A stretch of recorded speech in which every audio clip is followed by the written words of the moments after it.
The Woman Who Didn't Stop Staring. Japan, year 2007, Michael B. It was the first country I can vividly remember. I don't mean to sound religious, but I can say without a doubt I have a strange, spiritual connection with it. It brought me outside my shell and gave me the inspiration for art, photography, journals, and being over-organized. To this day, I still have dreams of returning and being the happiest person alive, because I have kind of returned to my roots as a person. My love of culture and adventure started here. I was fascinated with the way the scenery could change, from the modern cities of Tokyo and Shibuya to the quiet temples of Kyoto and Nikko. You change eras in just a few hours. The people were a new level of considerate, but at other times they were oddly rude in my memory, but never once physically hostile to us. I remember one time distinctively being called a gaijin for simply speaking English, getting lost and ignored by everyone around me, despite asking for help. Perhaps my memory has failed me, and there are some holes in what I remember, but I realized how different the Japanese were when I returned to the States. Culture shock happened at home when I learned how much our people differed from one another. Of course, I wouldn't be mentioning Japan if I didn't have something happen to me there. We were staying with my grandmother. At the time, she was working and living in Kanagawa. She lived in a super tiny apartment with only one bedroom and bathroom. It was a dainty living room and a kitchen that was more long than large, as it stretched awkwardly along the wall. In other words, a place that was far too small for 6 people. I loved it, however. I can't tell you why, but I did. Our neighbors across from us were a young couple that had a baby recently. We still get Christmas letters from them every year to this day. Then we had an older lady to our right who primarily worked, but I suppose we weren't around the apartment for too long before we were off doing our tourist things. The last set of neighbors that I can remember were the ones that were at the end of the hall. They were also a young couple. They had 2 kids. Their names were Hitomi, the wife, and Hishoi, the husband. Unfortunately, I cannot recall the names of their children. While my parents befriended Hishoi and Hitomi, I became fast friends with their children. Despite me not knowing no more than a few words in Japanese and hardly any English on their behalf, we got along. When they'd returned from school, we'd play with our toys and games just outside our patio, in the back. Hitomi spoke a little bit of English, and she communicated with us whenever we'd run into each other at any time of the day. Our interactions paid us a visit to Shibuya, a day that I remember very well, even after all this time. The route to the nearest train station would take us through a Buddhist temple. It had a very off-putting vibe whenever you got near it. Being idiots, we even walked around the courtyard one day to take pictures of the statues. Stepping inside the enclosure gave me the weirdest sense possible. The vibe I got while looking at the sculptures' faces made me think I was looking at something that was capable of staring back. I haven't told my parents, friends, or even my sisters this, but Japan is the only place in the world I've been to where I swear I've seen statues move, blink, and even shift. The temples we visited there were spectacular. Don't misunderstand me. But there is no denying that whatever the Japanese were worshipping in there wasn't good. They were pure evil. It's the type of evil I've found to be strictly unique to Japan specifically. Hitomi told us she didn't like the temple either, and she told us why one night after coming over for dinner. She elaborated her story over a table when she first invited us out to go to Shibuya. When she was young, she would walk home from school, taking our frequently used route. Apparently, she told us that her aunt stopped her at the entrance, and they played with each other for a considerable amount of time before she continued her trip back home. By itself, this story was wholesome, but when she took a breath, even I realized there was more to her story. Her aunt had passed away and had been dead for some time. After hearing this story, Hitomi's mother told her to stay away from the temple from there on out. So even after growing up, getting married, and having her own children, Hitomi kept that promise to her mother and hasn't stepped near that building. Hitomi was one of the first people in my life that gave me a taste of the supernatural outside of my family. Beyond that, however, she was the first person in Japan to tell me about her people's folklore and mysteries indirectly. My first trip to Japan was the best overseas trip I will take, despite the odd occurrences I experienced there. I've stomped across the globe with different people and friends, but the first time there with my family was, and still is, sacred. I would never trade the memories I made there for anything. The second time was a little more impacting, though. We returned as missionaries about a year or two after the first trip, since we had met a few other pastors down there. They weren't Japanese. Instead, they were primarily Filipino. I say mainly Filipino, but there were also Japanese involved, even some East Indians. I found myself admiring the intermingling of the different cultures with each other. It was enlightening to see people from other countries worshipping God Almighty, since we all had unique ways of doing it. But I digress. I loved Kanagawa. I did. Leaving it the second time was more complicated to take than the first time. It was the saddest day I'll ever have overseas. I knew I was leaving a country that I might never see again. I was so thirsty for more of the Japanese culture. I didn't want to go. Not yet. I wasn't ready to take my departure from the island. My experience there is still unmatched. A close Japanese friend of ours often said sayonara when leaving spots we visited. He told us that sayonara in the Japanese culture has a deeper meaning than what we use it for in the West.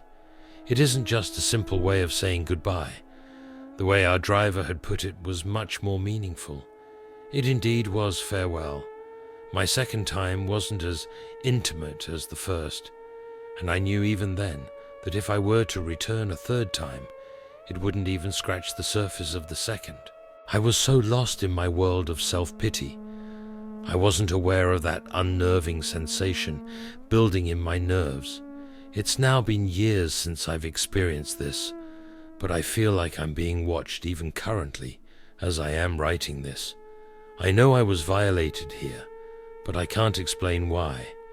Thinking about this very moment makes my entire body feel wrong, and I begin to feel annoyingly anxious. Japan has a tremendous history, and folklore involves some of the strangest urban legends and myths I'll ever come across. As I recall this incident, I can't help but wonder how many of those legends are true. I can't forget it, no matter how hard I try. I'm unsure what myth or legend this falls into, but this was not the slit-mouthed lady or some damn Uri spirit. When I came to my senses and looked around me, I saw a woman standing at the bus stop we were approaching. She was the typical horror flick character, white kimono and bow, long black hair and waxy pale skin. Her expression was straightforward and blank. She looked young, and would have been mildly attractive if she didn't look dead. There were a few of us that noticed this woman, but many of us decided to pay no attention to her. I couldn't get my eyes off of her, though. I remember how tense my body got when we got to the bus stop. I didn't want to be 50 feet from her, but she was right there at the bus stop, so I had no choice. The other people there before us stood 15 feet away from her, but in my opinion, we were all too close to that woman. For 30 minutes, she didn't move or say anything. She didn't even shift her legs or turn. She just stood in the same spot until our bus came. When we all loaded inside, I somehow managed to get the right seat in front of her. The girls in front of me started to giggle and point, saying kawaii, kawaii, scary, scary to each other. Unfortunately, I didn't share the same sense of humor. For another 10, 15 minutes, she did the same thing. She just stood in her spot without moving an inch, staring. It was apparent she wasn't focused on the bus. It was more like she was staring at something through the bus, trained on something no one could see. I brought my attention to something else at one point, and my stare from her was broken. When I returned my gaze, I found that she was staring directly at me with a horribly wide and morbid expression. Her eyes were vacant of color, just big black dots over her scleras. I didn't have to fight the urge to either jump or scream. I was so startled that all I could do was look directly back at her before the bus started to move away. On its own, this experience made me feel uncomfortable, but it didn't end there. I saw the same woman countless more times through the areas we drove past, under bridges, in crowds, and in lonely parts of the street. She wasn't staring at me anymore, but I always felt like she was watching me nonetheless. My sense of security to this day has been shot to hell. I tried looking for pictures of this lady in my photo albums, an old camera, but I can't find her anywhere. I've been attempting to research and ask people about this phenomenon, but I always get the same answer to the wrong question. What I saw was not a yurei. I know this for sure. The characteristics are there, but nothing I've read or heard has ever said anything about them following you for so long, or having them look at you with such a morbid expression. So what was it I saw? I've never had the comfort of hearing anyone else go through this. I feel alone in the matter, and bringing it up in conversation never goes well. It isn't just a story I like to tell. It isn't even something I want to bring up. If it was a yurei, why did I see her so many times after getting so far from her original location? And why did she notice me? Cage Cow. Part 1. Mark sighed and looked out at the night sky. He was standing on the roof of his apartment building, 4 stories up. Sometimes Mark just liked to stay up here and reflect. It was quiet and peaceful. Looking down, you could see the normal hustle and bustle of city life. But if you looked up, you could see the beautiful sky, and sometimes even a full moon or some stars. Mark walked along the border of the roof that helped keep him from falling to his death. It was pretty late, so he should be going back down to his apartment soon. Then he saw something waving in the wind a few meters away. Mark walked over to it and picked it up, seeing that it was today's newspaper, and began to read the front page. Young man found dead near woods. Earlier today, John Parker, aged 20, was found dead near the northern woods. His family stated that he never had any real enemies, but he was a bit of a troublemaker. Still, they did not know who would want him dead. His death seemed to be caused by blood loss. The scars seemed to be from a large animal, but that was later found not to be the cause, as a symbol was found carved on the man's forehead. Mark put the newspaper down where he found it. He didn't want an article like that ruining his night. He walked along the border with his arm on it, looking up at the sky. 20 years, so young. He felt sorry for the kid. He himself was nearly 30. He thought of all the things that man would never be able to do now that his life was gone. Mark tried to get it out of his head. He didn't want to get depressed. Without knowing it, Mark's hand bumped an empty cardboard box that was on the edge. He tried to catch it, but was too late. It was sent falling down towards the streets. It was odd. He didn't see any cars. Only one lonely person walking along the sidewalk. "Hey, watch out," he called, but was a bit too late. The box fell on the person's head. Well, at least it was just an empty cardboard box. He was about to call down his apologies when what happened next made him freeze. The person who was on the sidewalk looked up at him. He had on a black hoodie and a black and white striped scarf. That, of course, was not what made him freeze. The person also had on a peculiar mask, half pitch black and half a luminous white. He managed to get back his voice and was going to shout his apologies. Maybe this guy just came back from a strange party or gathering, when he was yet again frozen by what he saw. The man said something that Mark couldn't quite hear, and then jumped onto the wall. He began climbing up the side of the building, similar to the style of a spider or lizard. Mark was just frozen, mouth agape, trying to make sense of what he was seeing. The strange man, no, monster, reached the top of the building and crouched on the border's edge. Mark now saw how he was able to climb the building so easily. He was wearing white gloves, but there were long, black, cat-like claws extending from the end of each finger through the glove. He saw that the mask had a face on it, but only half a face. On the white side of the mask, there was the shape of an angry-looking eye, and a mouth curved into a frown. They just stared at each other. It was only a few seconds, but to Mark, it felt like an eternity. Then something strange happened. The monster's mask changed.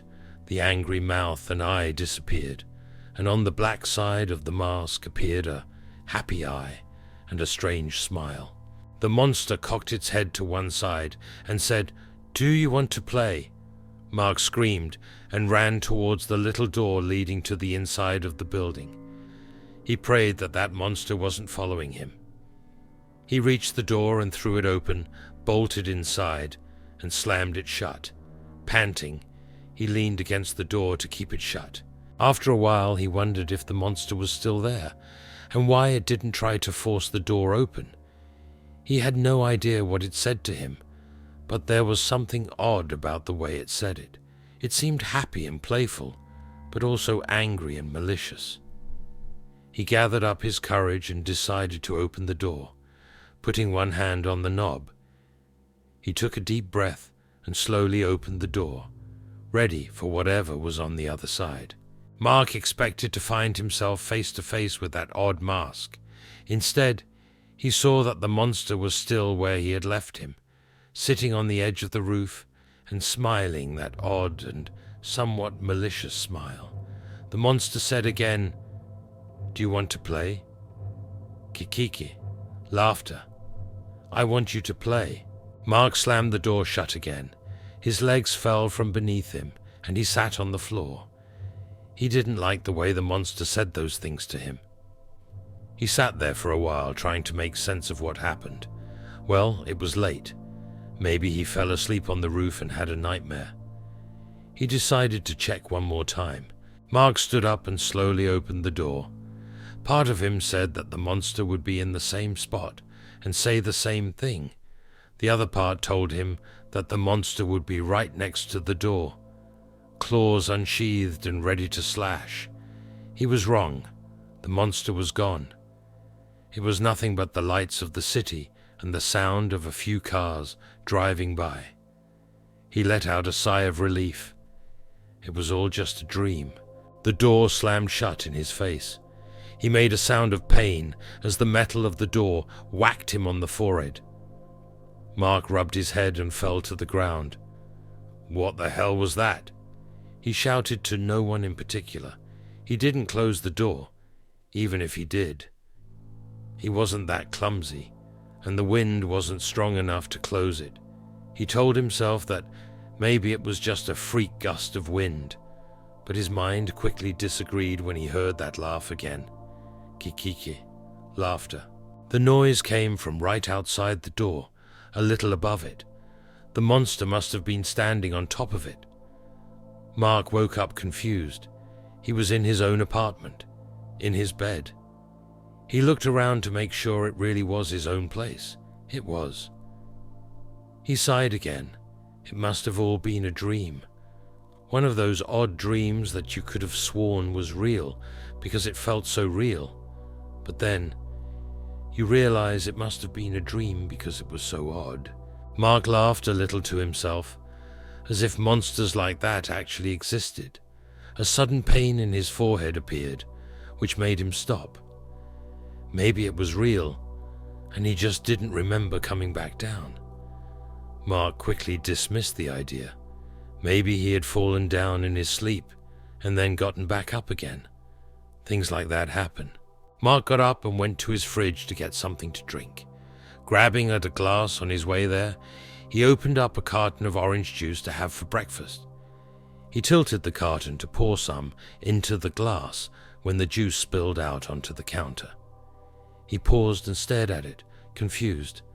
Then he realized that there was a thin gash on the side on the carton, so that when it was tilted, the juice didn't reach the top but spilled out the slit instead. Kikiki, laughter. There his was again. It came from inside the apartment. He turned around quickly, scanning the room for that monster. Then he stopped, realizing how paranoid and foolish he was being. He had obviously imagined it. The cut in the carton, his girlfriend could have done that. They had recently gotten into a fight. Mark cleaned up the mess and decided he wasn't going to have anything for breakfast. He didn't feel like eating. He was worried about how he was going to make up to his girlfriend Beatrice. He loved her and wanted to make her understand how much he loved her. He turned on the television and watched for a couple of hours, forgetting his troubles. It was now noon. He got up and walked into the kitchen, leaving the television on. He opened up the cabinet that he kept his alcohol in, taking out a bottle of beer. He poured some into a glass and then nearly dropped the bottle when he saw that it wasn't beer, it was just plain water. He frowned and drank a little bit to check, and it was just plain water. He stared at it angrily and grabbed another bottle, then another and another. Their contents had all been replaced with just normal water. He sighed angrily, and then there it was again. Kikiki, laughter. Mark jumped a little. It was that laugh again. He told himself again and again that he had imagined it. He was just getting paranoid because his dream felt so real. Beatrice could have done this too. There was no monster. He dug around the cabinet to see if there was anything left in there. In the back, he knew he had 2 bottles of wine and 1 bottle of champagne, but he wanted to save those for when Beatrice forgave him. He saw the bottles and was about to close the cabinet when he did a double take. One of the bottles of wine was missing.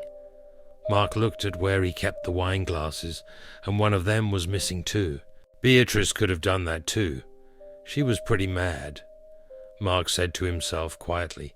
He swore to himself that he would make it up to her, even if it was the last thing he ever did. Then he heard it again, kiki. It came from the living room, where he left the television on. He knew he hadn't imagined it this time, that laughter was real. He closed the cabinet shut and ran into the room. Sure enough, there was the monster. It was sitting on the couch drinking a glass of wine, watching the television that had been left on. The monster paused and looked up at Mark, smiling. It picked up the opened bottle of wine in one hand and shook it a little towards him. Wine? Mark paused, staring at the monster. He quickly snapped out of it and ran back to the kitchen as quickly as he could. It was real. He really expected the monster to get up and come after him, to kill and eat him, because that's what monsters do. But the monster remained in there. He could hear it laughing at him. Mark was afraid. He had to get it out of his place and out of his life. He looked around the kitchen for something to use. Panicking, he grabbed the nearest knife he could find and ran back into the living room, ready to fight. The monster was gone. There was no trace. The evidence was the missing bottle of wine and wine glass. He tensed up. Maybe he was going crazy due to that dream. No, I'm not crazy. That can't happen. It won't happen. I won't let it. He rambled to himself. He went back into the kitchen and put the knife away. He walked back into the living room and sat on the couch. Picking up the remote, he turned off the television to think. Maybe I'm hallucinating. Maybe I'm going crazy because I'm depressed because Beatrice is mad at me. The strange dream just happened to mix with it. Mark got up and grabbed his phone to call her. He dialed her number and waited for her to pick up. Mark was so excited about making up to her that he did not notice someone slip in through the window and watch him. "Hi, Beatrice. It's me. I'm so sorry about the fight we had. I'm really sorry. I promise I'll make it up to you. I swear I'll—" He set the phone down. She had hung up. Only then did he see something in the corner of his eye, but when he turned about, it was gone. "I'm going to make it up to her," he told himself, grabbing his jacket and putting it on. "I'm going to apologize in person." Mark paced around the apartment, thinking of what he should give her. Then he realized and opened up the cabinet to grab the bottle of champagne, but when he opened it up, the bottle was gone. He thought to himself that his sincere apology would be enough, and went out the door to see her. Mark walked along quickly, rehearsing what he was going to say. The entire time he was walking, he always felt that someone was following him. He told himself that it was just him being nervous. Mark reached her house and stood on the front steps. He was afraid that she wouldn't forgive him and break up with him. He reached out his fist to knock on the door, but quickly drew back. He was afraid. Mark sighed and swore under his breath, telling himself that he was a coward. He turned around and walked away, not noticing that laugh that happened right behind him, followed by the sound of an opening window. Kekike. Part 2. Mark left the bar he was at. He had come to this bar to have a little bit to drink before he faced Beatrice, but he didn't feel like drinking at all and hardly touched what he had bought. Mark told himself that he would go and apologize like a man and set off towards her house. Mark reached out his fist and knocked on the door loudly. He waited. No one answered. He pressed the doorbell several times and could hear it ring through the house. Still no one answered. Getting worried, he knocked on the door and shouted her name. Still no one answered. He tried the doorknob and it opened. That was odd. She usually kept the door locked.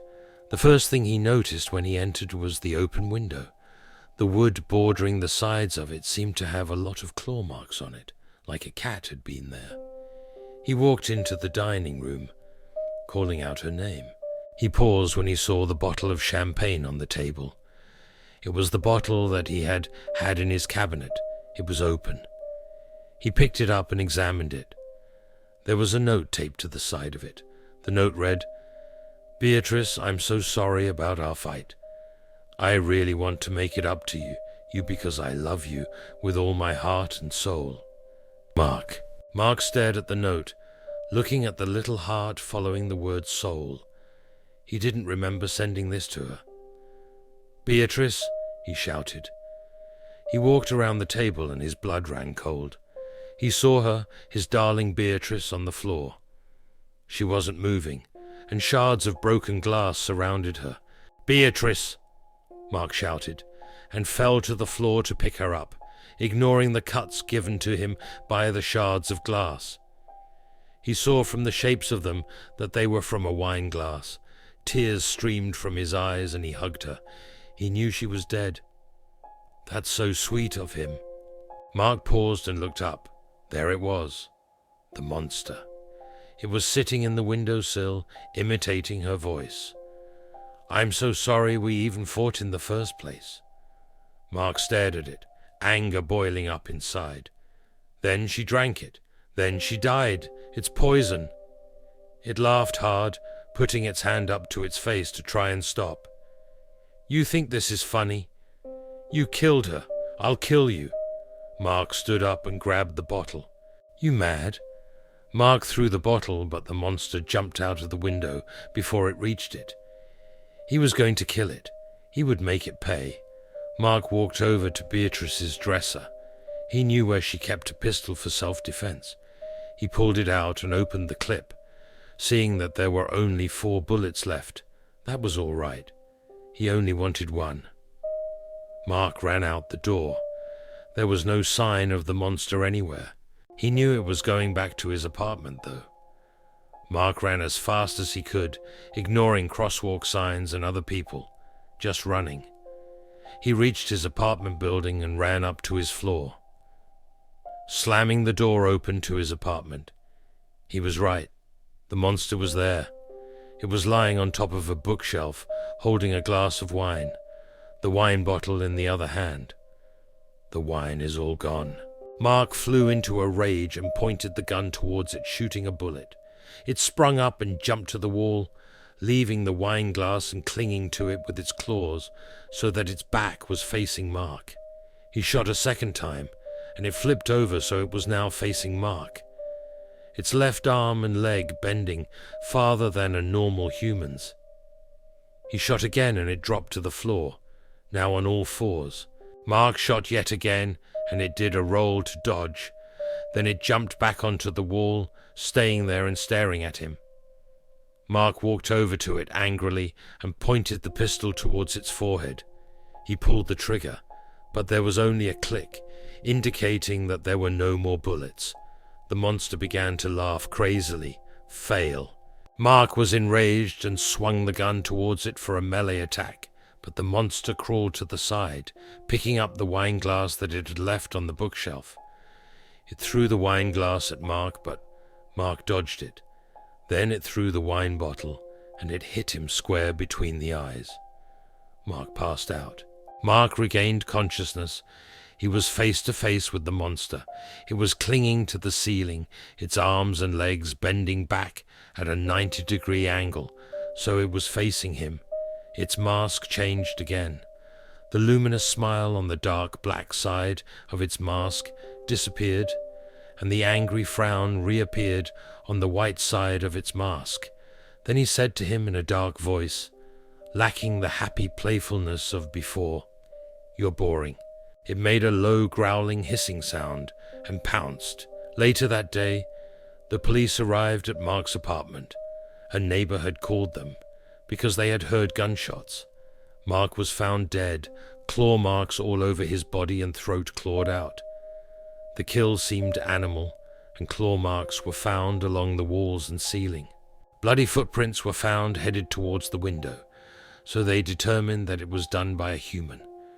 Upon further inspection of the body, they found something carved into the skin on his forehead. Boring. Kisaragi Station. The following story was posted on the 2chan forums in real time.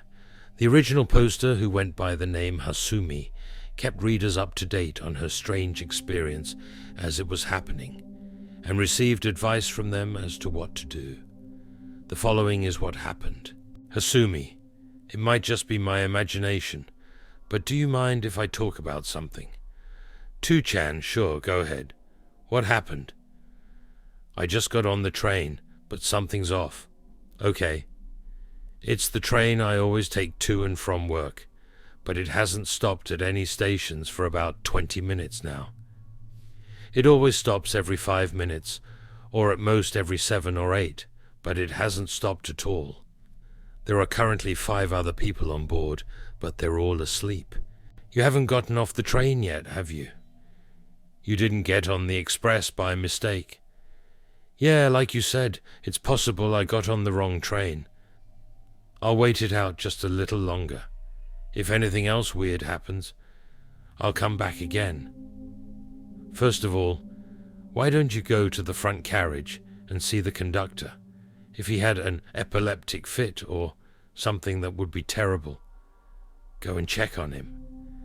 It still doesn't look like we're going to stop anywhere, so I'll go and have a look. The blinds or something are covering the window, so I can't see the driver. I'm on a private railway in Shizuoka Prefecture. Did you knock on the window? I did, but there was no answer. Can you see outside? Can you see the names of passing stations or anything? After leaving the tunnel, the train has started to slow down a little. We don't usually pass through a tunnel, though. It's the train from Shin Hamamatsu Station. It looks like we're about to stop. You're not going to get off, are you? We're stopped at Kisaragi Station, But I wonder if I should get off. I've never seen or heard of this station before. You should get off. No, you should stay on until the last stop. I mean, the train should have started moving again by now, shouldn't it? Hasumi, what time did you get on the train? I got off. The station is empty. I got on the train around 11:40 p.m., I think. I did a search for Kisaragi Station, but nothing came up. And hang on, your train's been running for an hour now? All right, I'm off to take a bath. I looked for Kisaragi Station as well, but there's nothing here. I think I should go back. I've been looking for a timetable, but I can't find anything. The train is still stopped, so I wonder if it would be safer to just get back on. Well, while I was writing that, I already got back on board. Are there any buildings nearby that look like they might have people? It's cold out there, so be careful. I'm going to leave the station and see if I can find a taxi. Thanks. That's a good idea. Be careful.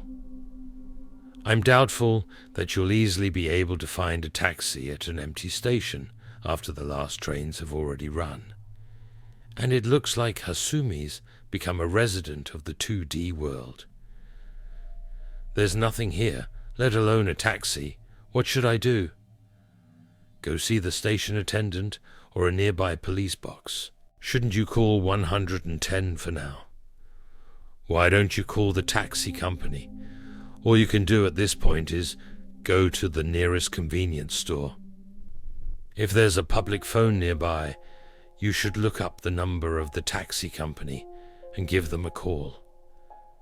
I call my parents to come and pick me up, but they don't know where Kisaragi Station is. They said they'd look it up on the map and then come to get me, but I'm kinda scared. What happened to the others on the train? Were you the only one who got off? Hasumi, I also tried to find Kisaragi Station on the internet, but there's nothing here. You said you were near the Shin Hamamatsu area, right? I'll see if I can find anything on Yahoo. I went to look for a public phone, but there aren't any. The other passengers didn't get off, so I'm alone right now.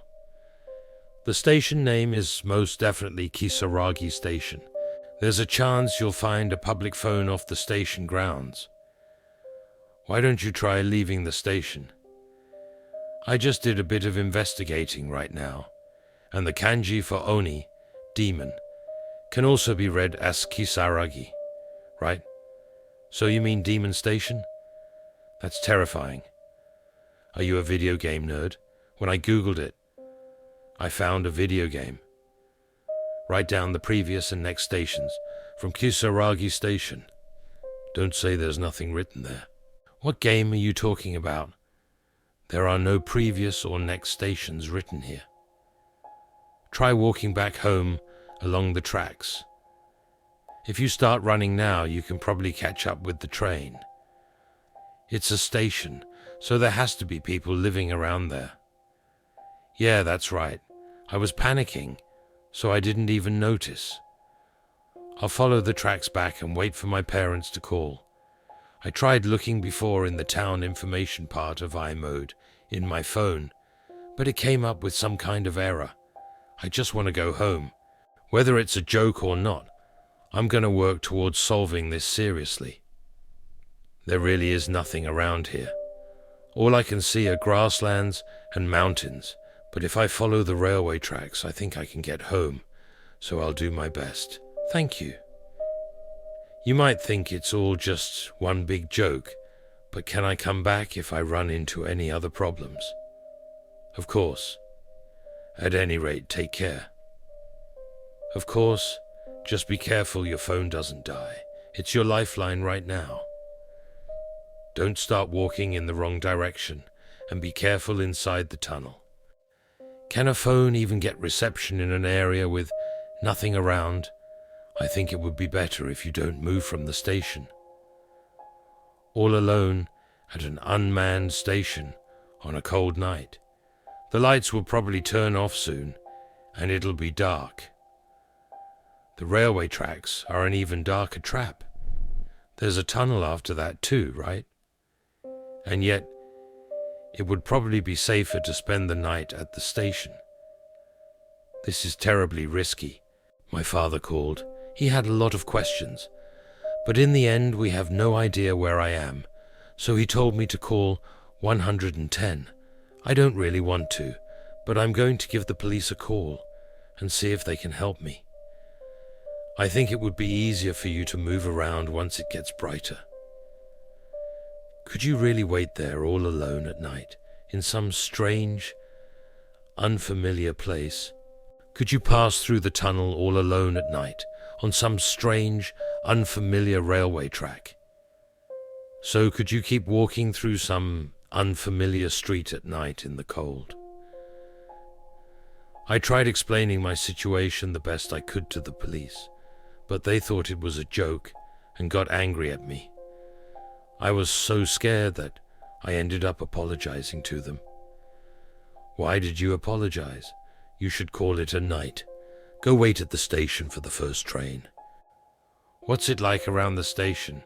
Is there anything there? I can hear what sounds like the beating of drums coming from far away, mixed with the sound of a ringing bell. Honestly, I don't know what I should do anymore. Hasumi, you need to get back to the station. It's best to return to where you were in the first place, when you get lost. It's about to start. Drums and bells. It's probably just a festival. You might think I'm lying, but I'm so scared I can't look back. I want to go back to the station, but I can't turn back. Run. Whatever you do, don't look back. You can't look back at the station. You'll be taken away. Just run towards the tunnel right now. It should be closer than you think. Someone just yelled out from behind me. Hey, you can't walk along the railway track. It's dangerous. I thought it might be the station attendant, so I turned around, and about 10 meters away, there was the old guy with one leg standing there. Then he disappeared. I'm so scared I can't move. I said, don't look back, just run. Calm down and listen to what I have to say. Try going towards the sound of the drums. There should be people there. Just where are you trying to send Hasumi? That's not it at all. Hasumi is about to be taken away.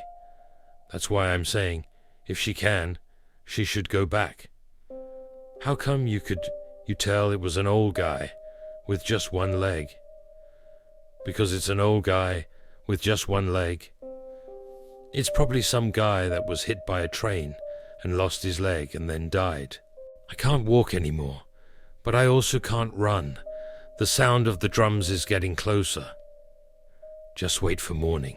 Once it gets brighter, it won't be so scary. You should have gotten back on the train.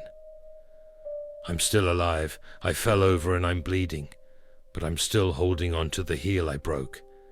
I don't want to die yet. Well, it's not like things were going to get better if you stayed in the one spot anyway. I think you'll be fine if you can get through the tunnel anyhow. When you pass through, let us know and get some help. I called home. My dad said he'd call the police for me, but the sound is getting closer and closer. Well, let's just pray that sound isn't the sound of an approaching train. Having said that, it's probably too late for that now. I did my best and I'm somehow in front of the tunnel now. The name says Isanuki. The sound is getting closer, so I'm going to gather up all my courage and try to get through. I'll post again once I get through safely. Good luck. This is the end. The train and the station are gone. You can't go back. There's no one to follow. The sound you hear is a phantom of your own past. Run towards the tunnel. If you stop, you'll just be stuck between worlds. I've exited the tunnel. Someone standing just ahead of me. Looks like doing what you guys suggested was the right answer. Thank you. I'm probably going to be mistaken for a monster. My face is a mess of tears. Hasumi, wait. Don't move. Stop. It's dangerous. Who would be standing there at such a time? It's too suspicious. Sorry for making you all worry. The person was very kind and said they would take me to the closest station. Apparently there's a business hotel or something there. Everyone, thank you so much. Hasumi, there's something I want to ask you, so please answer. Where are you? Can you ask that kind person the place name? Are they really kind? They could be scarier than what's going on here, you know. Yeah, maybe. Anywhere. Where the hell are you? That person is dangerous. Why is someone on the railway tracks at this time of night? They must have run into you while disposing of a dead body or something. Run! I asked where we are, but he just said Hina. There's no way that could be true, though. Hasumi, get out of the car. I'm sorry, Kasumi. Where is Hina? What a strange story. So at this particular time, some suspicious old guy just happened to be there to pick up a girl walking along the railway tracks. What was he doing? Yeah, we've started getting closer to the mountains now. I don't think there's anywhere for the car to stop, and he stopped talking to me entirely. There's no reason for even a strange old dude to be up at this time. Maybe he's not talking to you anymore, because you're always on your phone. Hasumi, you're in danger. Did you tell your parents to come and get you from the tunnel? Hasumi, call 110. This might be the last time you ever write anything. My battery is about to die. Things are looking strange, so I'm gonna try to run the first chance I get. He's been muttering about something I can't understand for a while now. Just so I'm ready when needs be, I'm going to make this my last post for now. After this post, Hasumi was never heard from again. If you appreciate my work, subscribe and press the bell. Comment what should I read next and share this video. This is very important for me. In the meantime, we'll hear from each other again soon.